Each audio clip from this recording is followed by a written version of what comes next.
Heat stroke ரீசெண்டாக பார்த்தீங்கன்னா ஷாருக் கான் கூட ஹீட் ஸ்ட்ரோக்னால அட்மிட் ஆனார். ஹீட் ஸ்ட்ரோக்ன்றது ஒரு டேஞ்சரஸான லைஃப் த்ரெட்னிங் சுச்சுவேஷனாக கூட மாறதுக்கான சான்சஸ் இருக்குது.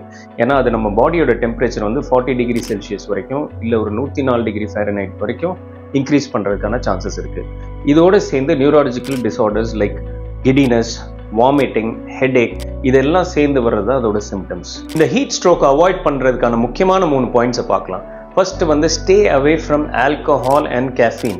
ஸோ ஆல்கஹாலும் கேஃபீன் உங்களை டீஹைட்ரேட் பண்ணும். செகண்ட் வந்து avoid spicy pack processed food. Third point வந்து eat your water. That is நிறைய fruits, seasonal fruits which has lot of water. For example watermelon, musk melon, cucumber இதெல்லாம் உங்கள் டயட்டில் சேர்த்துக்கோங்க. ஹீட் ஸ்ட்ரோக்னால நிறைய எஃபெக்ட் ஆகிறது யாருன்னு பார்த்தீங்கன்னா குழந்தைங்களும் பெரியவங்களும் தான்.